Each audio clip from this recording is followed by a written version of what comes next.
आज हम लोग काफ़ी इम्पोर्टेंट चैप्टर स्टार्ट करने वाले हैं। ये चैप्टर है करंट इलेक्ट्रिसिटी। जैसा कि हमने पढ़ा इलेक्ट्रोस्टैटिक्स में कि किसी कंडक्टर के अंदर इलेक्ट्रिक फील्ड जो है वो जीरो होता है ना। वहां पर क्या होता है, चार्जेस जो है वो स्टेशनरी रहते हैं। लेकिन हमने ये भी पढ़ा इलेक्ट्रोस्टैटिक्स में कि अगर दो कंडक्टर को किसी वायर से जोड़ दिया जाता है तो चार्ज हाई पोटेंशियल से लो पोटेंशियल की तरफ फ्लो करते हैं। तब तक फ्लो करते हैं जब तक कि उनका पोटेंशियल बराबर नहीं हो जाता, जब तक कि दोनों कंडक्टर का पोटेंशियल बराबर नहीं हो जाता है ना। अगर ऐसा करा जाए कि उनका पोटेंशियल कभी बराबर होने ही नहीं दिया जाए, यानी पोटेंशियल डिफरेंस हमेशा मेंटेन किया जाए। जैसे कि हम लोग क्या करते हैं कि करंट इलेक्ट्रिसिटी में एक कंडक्टर के क्रॉस एक बैटरी जोड़ दिया गया है ना। अब ये बैटरी का काम क्या होता है कि हमेशा एक पोटेंशियल डिफरेंस मेंटेन करके रखेगा।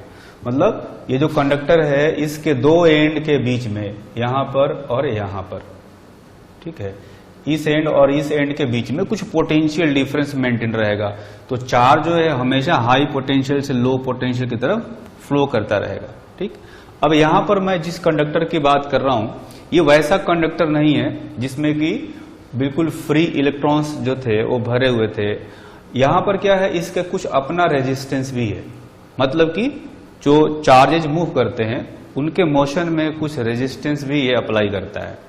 तो ये जो है थोड़ा सा डिफरेंट है, जो भी हमने वहां ये कंडक्टर के बारे में पढ़ा था उससे थोड़ा सा ये डिफरेंट है। जैसे यहां देखेंगे इधर एक कंडक्टर है, ये भी कंडक्टर है, कंडक्टिंग वायर है, ठीक है। तो इनका कोई रेजिस्टेंस नहीं है, इनका कोई रेजिस्टेंस नहीं है, लेकिन इसके पास कुछ रेजिस्टेंस है ना।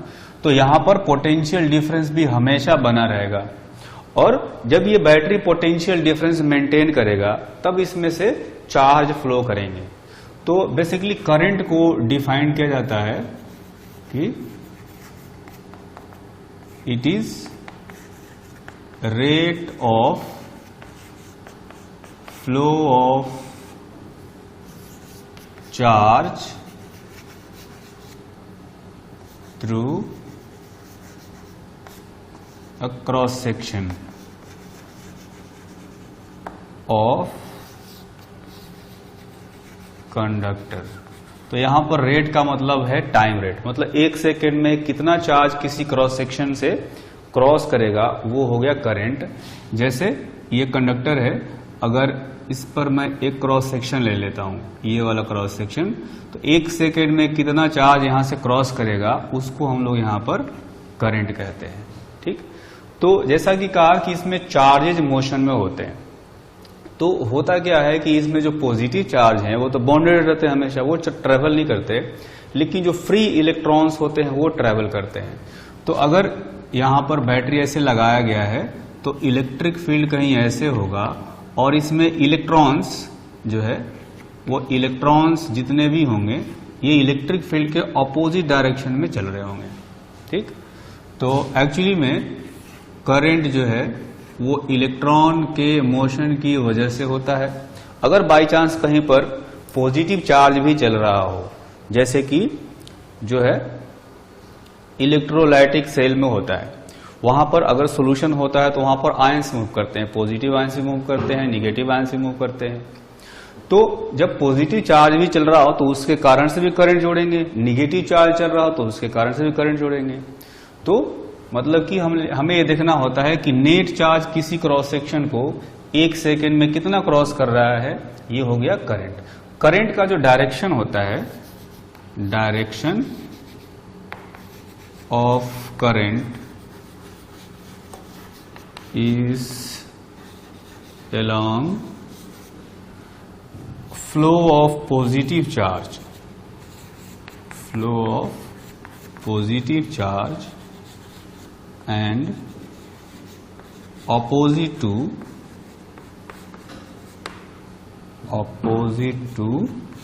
flow of negative charge। Negative charge इधर जा रहा होगा उसके उल्टे डायरेक्शन में करंट फ्लो करेगा। अगर इलेक्ट्रॉन जा रहा है लेफ्ट डायरेक्शन में तो करंट जो है वो राइट डायरेक्शन में जा रहा होगा।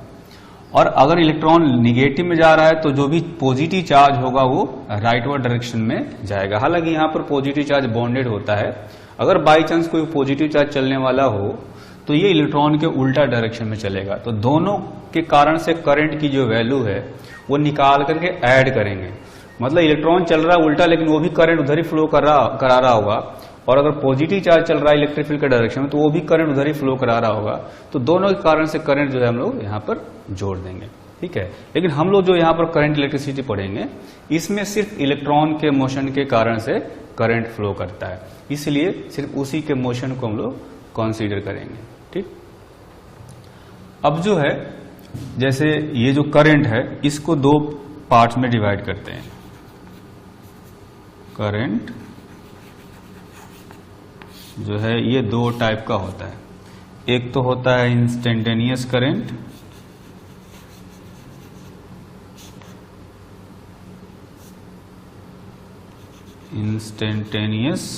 और एक होता है एवरेज। तो जैसा कि नाम से ही पता है कि इंस्टेंटेनियस करंट का मतलब क्या हुआ, इंस्टेंटेनियस करंट का मतलब ये हुआ कि किसी पर्टिकुलर इंस्टेंट पर एक सेकेंड में चार्ज कितना क्रॉस कर रहा होगा वो इंस्टेंटेनियस हो गया। और एवरेज का मतलब है किसी बड़े से इंटरवल में निकालते हैं कि इतने बड़े से इंटरवल में कितना चार्ज क्रॉस किया, ठीक है। तो charge crossing per unit time निकालेंगे तो वो एवरेज करंट निकलेगा। तो अगर इंस्टेंटेनियस करंट का डेफिनेशन लिखना हो तो हम लोग कह सकते हैं करंट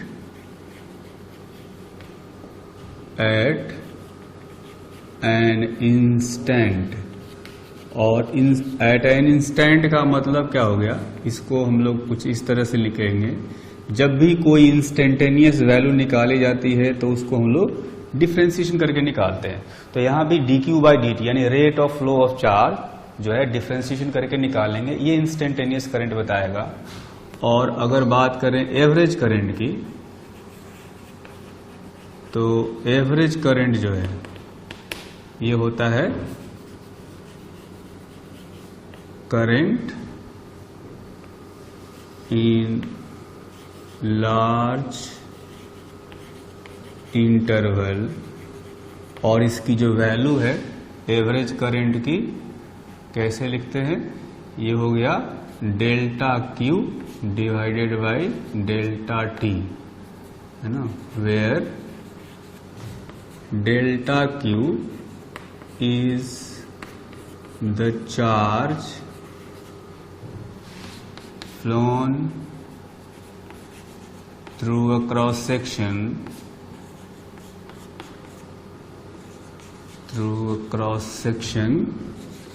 of the conductor, ठीक है। तो जैसे इस कंडक्टर की बात करें तो यहां से डेल्टा टी टाइम में डेल्टा क्यू चार्ज फ्लो किया, तो delta Q by delta T करेंगे तो ये एवरेज करंट बताएगा, है ना। और ये डेल्टा डी बड़ा सा इंटरवल है, जबकि इसमें क्या करते हैं, इसमें हम लोग डिफरेंशिएशन करके निकालते हैं, वो एक इंस्टेंटेनियस वैल्यू बताता है ना, कि t is equal to 1 second पर कितना करंट फ्लो किया, t is equal to 3 second पर कितना करंट फ्लो किया, वो इंस्टेंटेनियस वैल्यू बताता है। तो इससे रिलेटेड एक छोटा सा एग्जाम्पल करेंगे।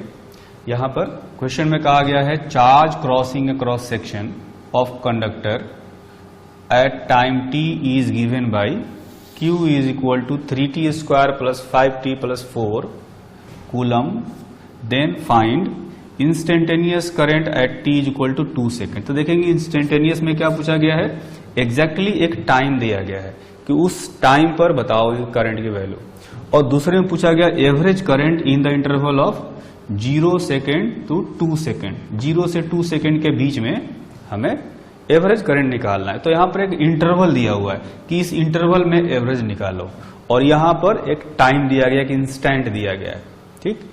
तो जैसा कि मैंने बताया कि इंस्टेंटेनियस करंट निकालने के लिए हम लोग क्या करेंगे, इसको डिफरेंशिएट करेंगे dq बाई dt, है ना।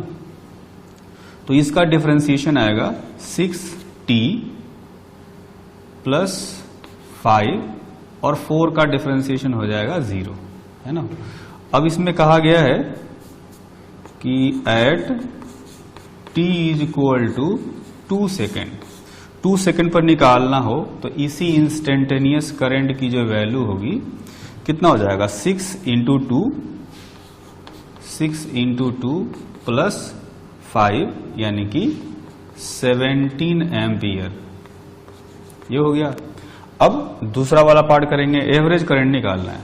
तो एवरेज करंट निकालने के लिए हमें निकालना होगा delta Q by delta T. मतलब 0 से 2 सेकंड का इंटरवल दिया है, तो 2 सेकंड पर कितना चार्ज फ्लो किया होगा और 0 सेकंड पर कितना चार्ज फ्लो किया होगा, दोनों का डिफरेंस है ना। मतलब कोई 0 से 2 सेकंड के बीच में इतना चार्ज फ्लो किया होगा, 0 सेकंड तक इतना चार्ज फ्लो किया था, 2 सेकंड तक इतना चार्ज फ्लो किया था, तो दोनों का डिफरेंस निकाल लेंगे तो पता चल जाएगा कि 2 सेकंड में कितना चार्ज फ्लो किया, divided by delta T. Delta T भी दिया हुआ है 2 माइनस 0। तो इसमें क्या करेंगे, t की वैल्यू 2 रखते हैं। तो t की वैल्यू 2 रखने से ये हो जाएगा 12 प्लस 10, 22 प्लस 4 26 माइनस, अगर t की वैल्यू 0 रख देंगे तो ये आ जाएगा 4 डिवाइडेड बाई 2 यानी कि 22/2 इज इक्वल टू 11 एम्पियर। तो ये हो गया एवरेज करंट। मतलब अगर देखेंगे तो किसी इंस्टेंट पर यहां पर देखेंगे तो 17 एम्पियर का करंट फ्लो कर रहा है ना। t इज इक्वल टू 0 पर जो है वो 5 एम्पियर करंट फ्लो कर रहा होगा। इंस्टेंटेनियस वैल्यू देखें तो इंस्टेंटेनियस वैल्यू पहले 5 था और धीरे धीरे ये बढ़ रहा है। दूसरे 2 सेकंड पर ये इंस्टेंटेनियस वैल्यू 17 हो गया था, लेकिन ये है उसका एवरेज वैल्यू है ना। तो एवरेज वैल्यू का मतलब है कि ये कांस्टेंट करंट माना जा सकता है 0 से 2 सेकंड के बीच में। तो टोटल चार्ज उतना ही फ्लो करेगा जितना ये वेरिएबल करंट होकर के टोटल चार्ज फ्लो करेगा। ठीक। अब जो है जो करंट फ्लो कर सकता है वो 2 तरीके के मोशन की वजह से कर सकता है ना। किसी कंडक्टर में हो सकता है कि जो चार्ज है वो ट्रांसलेशनल मोशन कर रहा हो, या हो सकता है कंडक्टर जो है वो सर्कुलर शेप का है तो करंट जो है वो चार्ज के सर्कुलर मोशन की वजह से भी हो सकता है ना। तो पहले हम लोग देखेंगे कि चार्ज के ट्रांसलेशनल मोशन की वजह से कितना करंट फ्लो कर सकता है। आप देखेंगे मैंने यहां पर एक कंडक्टर का फिगर बनाया है ना। तो यहां पर मैं 2 क्रॉस सेक्शन दिखाता हूं। एक क्रॉस सेक्शन है 1 और दूसरा क्रॉस सेक्शन है 2। अब यहां पर हमने ये मान लिया कि जो चार्ज है वो यहां से यहां जा रहा है, या अगर हम बात करें इलेक्ट्रॉन की तो इलेक्ट्रॉन जो है कहीं यहां से इधर जा रहा होगा। ठीक है, मैं बैटरी उल्टा कर देता हूं, जैसे ये हो गया है ना। तो इसमें करंट तो फ्लो करना चाहिए ऐसे, करंट इधर आएगा लेकिन इलेक्ट्रॉन जाएगा इधर। तो इलेक्ट्रॉन जो भी जा रहे होंगे उनके पास कुछ वेलोसिटी होगी। मान लिया उनकी वेलोसिटी जो है उसको vd कहते हैं। vd एक्चुअली में ड्रिफ्ट वेलोसिटी होता है, जिसके बारे में आगे हम लोग जाकर के पढ़ेंगे। ये है ड्रिफ्ट वेलोसिटी ऑफ इलेक्ट्रॉन। मतलब इस कांस्टेंट वेलोसिटी से माना जा सकता है कि इलेक्ट्रॉन जो है वो ट्रेवल करता है। तो मैं ये मान रहा हूं कि जो इलेक्ट्रॉन है वो 0 सेकंड पर यहां था, t इज इक्वल टू 0 पर यहां था, और t is equal to delta T, इतना टाइम पर ये यहां पहुंच गया। तो उसने डिस्टेंस कितना ट्रेवल किया, यहां से यहां जाने में इसने डिस्टेंस ट्रेवल किया v इंटू डेल्टा टी। मतलब जो वेलोसिटी थी इंटू टाइम इंटरवल, यहां से यहां तक का टाइम इंटरवल है डेल्टा टी। तो इतना जो है इसने डिस्टेंस ट्रेवल किया। अब ये जो कंडक्टर है इसका क्रॉस सेक्शनल एरिया दिया हुआ है ए, है ना। इसका क्रॉस सेक्शनल एरिया दिया हुआ है ए। तो मैं जानना चाहता हूं कि 1 सेकेंड में किसी क्रॉस सेक्शन को जो है वो कितना चार्ज करंट का चार्ज जो है वो क्रॉस करेगा। तो देखेंगे कि अगर यहां वाला इलेक्ट्रॉन यहां पहुंच जा रहा डेल्टा टी टाइम में, इसका मतलब इसके आगे जितने भी इलेक्ट्रॉन्स होंगे वो सब इसको पार कर गए होंगे। नहीं, अगर यहां वाला इलेक्ट्रॉन यहां पहुंच रहा है उतने ही टाइम में इसके आगे जो भी इलेक्ट्रॉन होंगे, क्योंकि सब बराबर वेलोसिटी से चल रहे हैं, तो यहां वाला यहां पहुंच रहा है तो इसके आगे वाले इलेक्ट्रॉन इसको क्रॉस कर गए होंगे। तो हमें पता करना है कि इस डेल्टा टी टाइम इंटरवल में कितना चार्ज इस क्रॉस सेक्शन को पार किया, है ना। तो हम लोग ये कह सकते हैं कि charge crossing the cross section two in time interval delta T, है ना। डेल्टा टी टाइम इंटरवल में कितना चार्ज जो है वो इस क्रॉस सेक्शन को पार करेगा। तो हमें कैसे करना चाहिए? पहला बात तो ये करेंगे कि इसका वॉल्यूम निकाल, इस वॉल्यूम में जितने भी इलेक्ट्रॉन्स होंगे वो सारे पार कर जाएंगे।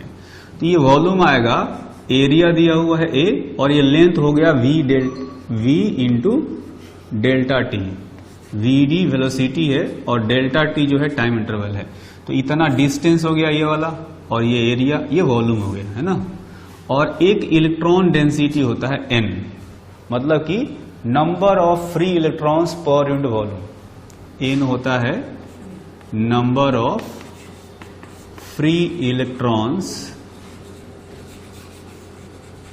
पर यूनिट वॉल्यूम। तो आप ऐसे समझ सकते हैं कि इसको हम लोग इलेक्ट्रॉन डेंसिटी भी कह सकते हैं, मतलब कि यूनिट वॉल्यूम में कितने फ्री इलेक्ट्रॉन होंगे, ये हो गया इलेक्ट्रॉन डेंसिटी। तो अगर यूनिट वॉल्यूम में n इलेक्ट्रॉन्स हैं, अगर यूनिट वॉल्यूम में n फ्री इलेक्ट्रॉन्स हैं, तो इतने वॉल्यूम में कितने फ्री इलेक्ट्रॉन्स होंगे, वॉल्यूम से मल्टीप्लाई कर देंगे, है ना। ये वॉल्यूम ही तो है, एरिया इंटू ये वाला लेंथ। तो यूनिट वॉल्यूम में इतने इलेक्ट्रॉन्स, तो इतने वॉल्यूम में मल्टीप्लाई कर दिया, तो ये पता चल गया कि इसमें कितने फ्री इलेक्ट्रॉन्स थे। ठीक, अगर इतने फ्री इलेक्ट्रॉन्स थे तो चार्ज कितना था, चार्ज इलेक्ट्रॉन पर जो चार्ज होता है ई, इससे मल्टीप्लाई कर देंगे। तो इतना चार्ज जो है वो इस वॉल्यूम में है। ठीक, और ये सारा चार्ज जो है डेल्टा टी टाइम में इसको क्रॉस किया होगा। जैसा कि मैंने बताया कि यहां वाला इलेक्ट्रॉन यहां पहुंच रहा है डेल्टा टी टाइम में, तो इसके आगे जितने भी इलेक्ट्रॉन्स होंगे, यानी इस वॉल्यूम में जितने भी इलेक्ट्रॉन्स होंगे वो सारे इसको पार कर जाएंगे। तो क्रॉस सेक्शन 2 को डेल्टा टी में पार करने वाले चार्ज का अमाउंट है इतना।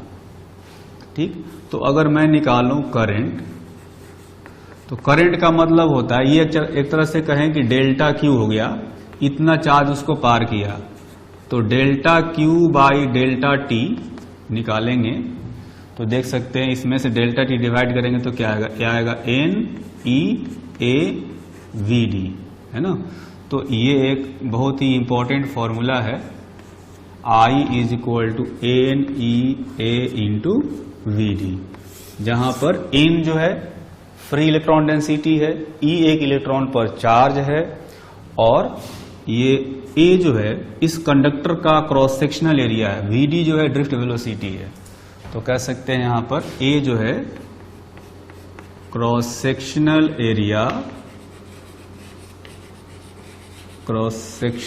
Area of conductor. तो फ्री इलेक्ट्रॉन डेंसिटी पता हो, क्रॉस सेक्शनल एरिया पता हो और ड्रिफ्ट वेलोसिटी पता हो, तो करंट जो है हम लोग पता कर सकते हैं। ठीक, अब इसी से रिलेटेड यहां पर एक क्वेश्चन भी दिया गया है। क्वेश्चन में कहा गया है find free electron density in a metallic wire of diameter 1 millimetre, density 10 to the power 4 kg per meter cube, atomic mass 100 and number of free electrons per atom is 1। मतलब एक एटम में एक free electron है, तो free electron density बताना है। कैसे बताएंगे? तो सबसे पहले हम लोग क्या करेंगे कि अगर मुझे पता करना हो, है ना, number of atoms per unit volume, ठीक, ये निकालेंगे हम लोग पहले number of atoms per unit volume. कैसे पता चलेगा? हमें पता है कि अगर मास पता हो किसी मेटल का, है ना, मास पता हो और मोलिकुलर वेट से डिवाइड कर देते हैं या एटॉमिक वेट से डिवाइड कर देते हैं तो नंबर ऑफ मोल्स आता है ना। ये हो गया नंबर ऑफ मोल्स। तो मैं तो ऐसे लिखूंगा यहां पर, ये मास, ये हो गया नंबर ऑफ मोल्स। अगर m मास है तो नंबर ऑफ मोल्स ये हो गया, है ना। अगर मैं एवोगाड्रो नंबर से मल्टीप्लाई कर दूं तो ये हो जाएगा नंबर ऑफ एटम्स इन ए मास। चूंकि यहां पर पर यूनिट वॉल्यूम पूछा गया है तो मैं वॉल्यूम से यहां पर डिवाइड कर देता हूं, तो इसको लिखेंगे mass per unit volume into Avogadro number by molecular weight. ठीक है, तो ये देखेंगे क्या बताएगा, ये बताएगा डेंसिटी। क्योंकि ये पर यूनिट वॉल्यूम पूछा गया था इसलिए मैंने वॉल्यूम से डिवाइड किया, है ना। अब मतलब कि ये कह सकते हैं कि यूनिट वॉल्यूम में इतना मास है, क्योंकि ये एक्चुअली में डेंसिटी बताएगा। ये हो गया डेंसिटी। तो यूनिट वॉल्यूम में इतना मास है, मास को मोलिकुलर वेट से डिवाइड करेंगे तो नंबर ऑफ मोल्स आएगा। नंबर ऑफ मोल्स जो है उसको अगर एवोगाड्रो नंबर से मल्टीप्लाई कर दें तो नंबर ऑफ एटम्स निकल जाएगा। नहीं, एवोगाड्रो नंबर का मतलब क्या होता है, एवोगाड्रो नंबर का मतलब होता है 6.023 इंटू 10 टू द पावर 23। ये जस्ट एक नंबर है ना, ये नंबर है। तो एक मोल में कितने एटम होंगे, एवोगाड्रो नंबर के बराबर। ठीक, तो मैं कहता हूं कि ये जो है ये यूनिट वॉल्यूम में मास है, यूनिट वॉल्यूम में मास है, मोलिकुलर वेट से डिवाइड कर दिया तो यूनिट वॉल्यूम में नंबर ऑफ मोल्स हो गया। ये यूनिट वॉल्यूम में नंबर ऑफ मोल्स हो गया और एवोगाड्रो नंबर से मल्टीप्लाई कर दिया तो क्या हो गया, ये हो गया यूनिट वॉल्यूम में नंबर ऑफ एटम्स। तो यूनिट वॉल्यूम में नंबर ऑफ एटम्स हो गया ये। अब जैसा कि क्वेश्चन में कहा गया है कि एक एटम से एक फ्री इलेक्ट्रॉन मिल रहा है, यानी जितने number of atoms per unit volume होंगे उतने ही number of free electrons per unit volume भी होंगे, क्योंकि एटम का नंबर और फ्री इलेक्ट्रॉन का नंबर बराबर है। एक एटम एक फ्री इलेक्ट्रॉन देता है। तो जैसे मैं कहूं कि यूनिट वॉल्यूम में 10 एटम है तो यूनिट वॉल्यूम में 10 फ्री इलेक्ट्रॉन भी होंगे, क्योंकि हर एक एटम एक ही फ्री इलेक्ट्रॉन दे रहा है। तो मैं ये कह सकता हूं कि फ्री इलेक्ट्रॉन डेंसिटी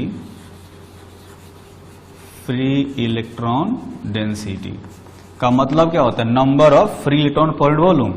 और ये number of atoms per unit volume था, जो कि number of free electrons per unit volume के बराबर हो जाएगा, है ना। तो इसको मैं लिख सकता हूं rho into Avogadro number by molecular weight. तो रो जो है क्वेश्चन में दिया हुआ है 10 to the power 4, Avogadro number होता है 6.023 into 10 to the power 23 divided by molecular weight है 100, है ना। तो ये 100 जो है एक्चुअली में ग्राम में है, मैं इसको केजी में कन्वर्ट कर दूंगा तो आएगा 10 टू द पावर -3, है ना, इतना हो जाएगा। अब ये वैल्यू आप देख सकते हैं कि यह आएगा 6.023 इंटू 10 टू द पावर 28। ये हो जाएगा number of free electrons per unit volume. ठीक है, ये आ गया। उसके बाद एक चीज और पूछा गया, also find drift speed if current is 2 ampere. जैसे ये फॉर्मूला, तो यहां से दिया गया है कि आई जो होता है N E A into V D होता है। तो ड्रिफ्ट वेलोसिटी यहां पर निकालना हो तो आई बाई एन ई ए किया जा सकता है। आई दिया गया है यहां पर 2 एम्पियर, है ना। एन अभी हमने कैलकुलेट किया है 6.023 into 10 to the power 28, free electron density है ये। अच्छा, ई जो होता है ये होता है 1.6 इंटू 10 टू द पावर -19। और एरिया यहां पर डायमीटर दिया हुआ है, तो एरिया हम लोग निकालेंगे कैसे, कुछ इस तरह से, पाई इंटू डायमीटर का स्क्वायर बाई 4, डायमीटर का square by 4 into 10 to the power -6, ऐसे लिखना पड़ेगा हमें, है ना। कारण ये है कि ये मिलीमीटर में दिया है, इसको मीटर में बदलना है तो 10 टू द पावर -6 हो जाएगा।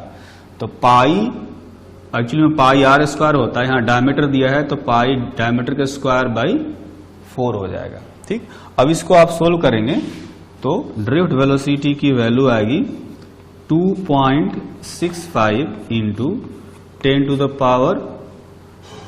पावर 4 मीटर पर सेकेंड, है ना। ये ड्रिफ्ट वेलोसिटी आ गया। तो यहां पर थोड़ा सा करेक्शन करेंगे आंसर में, यहां पर +4 की जगह पर -4 आंसर आएगा। आप कैलकुलेशन करके चेक कर सकते हैं, ठीक है। तो ये हो गया ड्रिफ्ट वेलोसिटी। अब आते हैं कि अगर किसी चार्ज का जो मोशन है, अगर वो सर्कुलर मोशन होगा तो उसकी वजह से कितना करंट फ्लो करेगा। Current due to circular motion of charge. अभी यहां पर हमने पढ़ा था current due to translational motion of charge.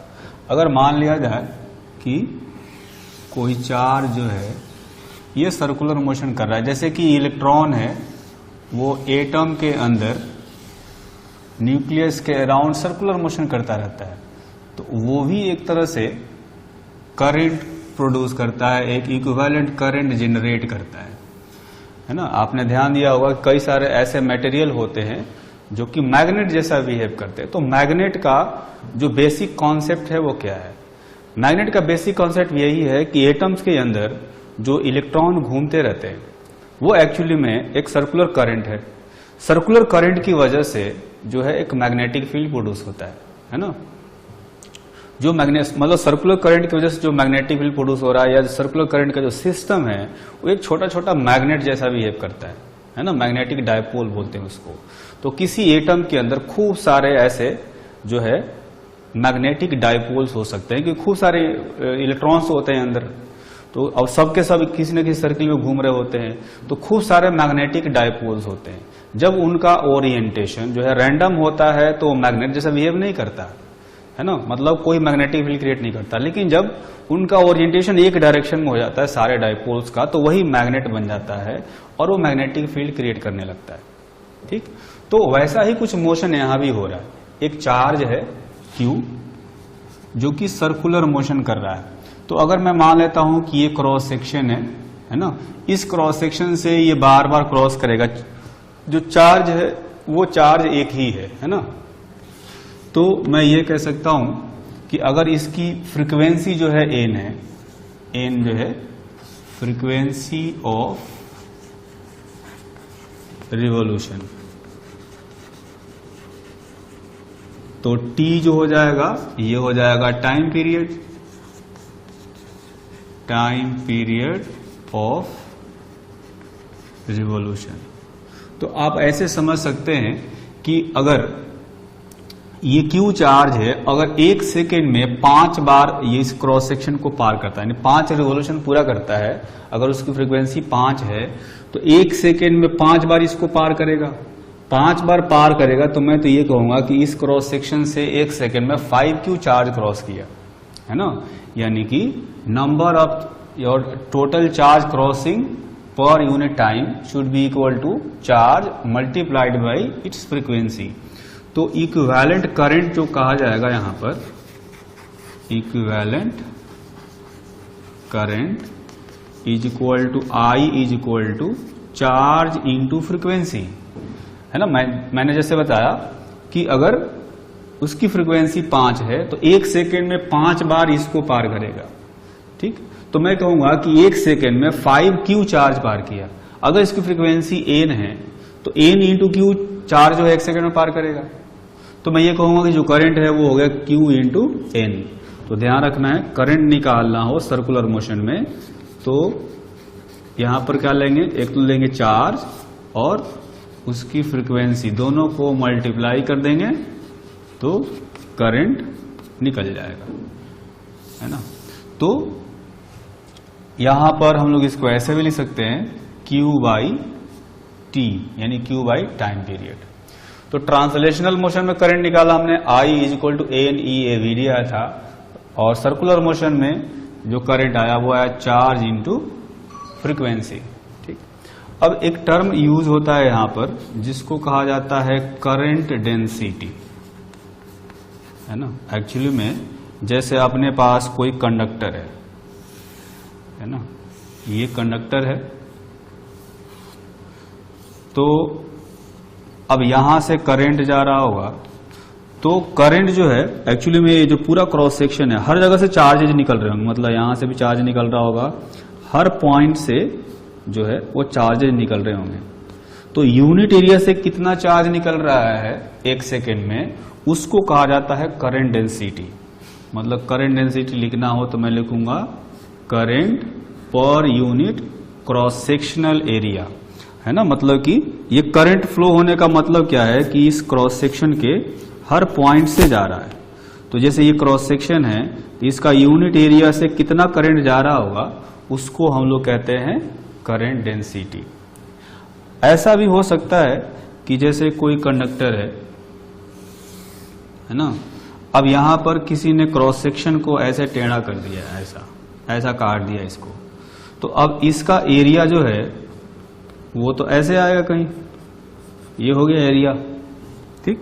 जबकि करंट जो है वो ऐसे जा रहा है, करंट इधर से होकर के जा रहा है, हर पॉइंट से करंट निकल रहा है, तो करंट का डायरेक्शन इधर और एरिया का डायरेक्शन इधर। तो करंट के डायरेक्शन में ही एक्चुअली में करंट डेंसिटी है एक वेक्टर क्वांटिटी होता है जिसका डायरेक्शन हम लोग लेते हैं करंट के डायरेक्शन में। तो ये भी एक वेक्टर क्वांटिटी है, एरिया भी एक वेक्टर क्वांटिटी है, और दोनों के बीच का एंगल है थीटा। तो जब मुझे आई निकालना होता है तो आई को मैं लिखता हूं जे डॉट ए, ठीक है। एक्चुअली में करंट चूंकि एक वेक्टर क्वांटिटी है तो इसको जे डॉट ए लिख सकते हैं, या मैग्नीट्यूड में देखें तो जे ए इंटू कॉस थीटा। तो जैसे ये हो गया जे, है ना, और एरिया ए कॉस थीटा क्या आएगा, इसका कंपोनेंट लेंगे जे के पैरेलल, तो इसका कंपोनेंट इधर आने का मतलब हो गया कि ए कॉस थीटा आएगा, ये कंपोनेंट हुआ। ये कंपोनेंट जो है ए कॉस थीटा जो है वो ए से छोटा होना चाहिए। तो अगर ये वाला एरिया ए है तो छोटा वाला एरिया यानी ए कॉस थीटा कितना होगा, इतना होगा, ठीक है। तो ये ध्यान रखना है कि जैसे करंट जिधर जा रहा है, करंट के परपेंडिकुलर जो क्रॉस सेक्शन होगा ये वाला, उसका एरिया से हमें डिवाइड करना चाहिए। ऐसा नहीं कैसे भी एरिया काट देंगे वो एरिया ले लेंगे, तो नहीं, करंट जिधर जा रहा है उसके परपेंडिकुलर जो क्रॉस सेक्शन होगा उसका एरिया लेना चाहिए। तो ये आ जा, अगर ये ए है, अगर ये ए है तो ये ए कॉस थीटा होगा। तो यहां पर करंट डेंसिटी निकालने के लिए I by A cos theta निकालना चाहिए हमें, है ना। I divided by A cos theta होना चाहिए। यहां पर मैं लिख देता हूं ये जो है एक्चुअली में परपेंडिकुलर क्रॉस सेक्शन का एरिया लेना चाहिए, ठीक। तो इस तरह से हम लोग करंट डेंसिटी की वैल्यू निकाल सकते हैं।